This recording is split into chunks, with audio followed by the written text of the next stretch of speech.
राज्य में आईन श्रृंखला विपर्यस्त नहीं आसंता 14 तारिख में प्रतिवाद पुरी ठारे मध्य एही दिन प्रतिवाद कराजिबो बोली राज्य उपसभापति संजय दास वर्मा प्रकाश करिसेंती। बीजेपी सरकार आसिबा परठारु राज्य में विपर्यस्त आईन श्रृंखलार चरम अनुभूति राज्यवासी देखि सारिलेनी।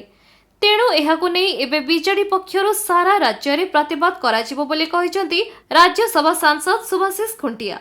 विशेषकर पुरी जिले में ब्रह्मगिर, बलंगा, कणास, कृष्णप्रसाद आदि सह बालिअंता घटना एक मध्यजुगीय बर्बरता देखा मिली। पुरी रे होइथिबा सांबादिक सम्मेलन में बीजेडी तुंग नेता सामिल होइछंती।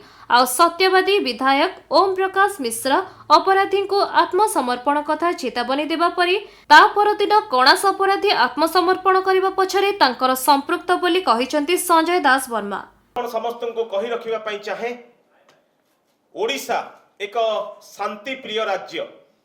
ए शांति प्रिय राज्य रे जो दिन ठारू डबल इंजिन सरकार दायित्व नहीं, जो दिन ठारू डबल इंजिन सरकार केंद्र एवं राज्य रे शासन करुछंती सेही दिन ठारू लोक माने निजको असुरक्षित मन करुछंती।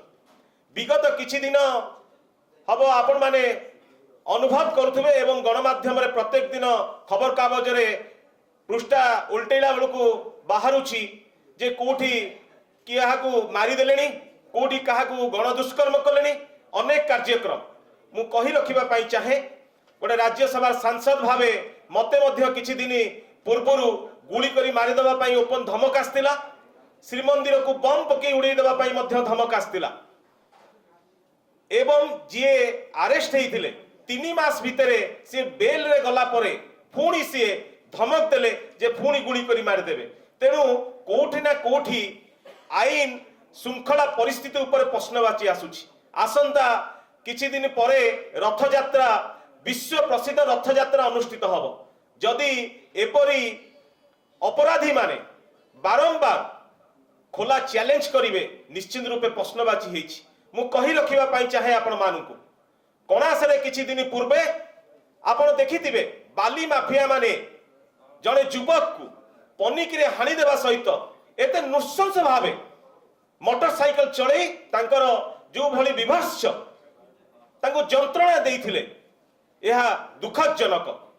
किछि दिन पूर्वे आपनको ब्रह्मगिरी ठारे गोटे 6 वर्षीय शिशु को दुष्कर्म करा जाइथिला। खाली सेतिकी नुहे, बाली हरचंडी ठारे गण दुष्कर्म ठू आरंभ करी बलंगा रे आपण देखिथिबे पीड़िता को किरोसिन पकई जारी देवा पर्यंत अनेक कार्यक्रम रे अनेक लोक लिप्त अछंती।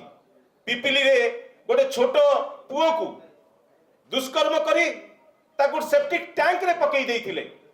तेणु आईन श्रृंखला परिस्थिति पुरी जिला सहित राज्य रे मध्य भुसुड़ी पइलाणी।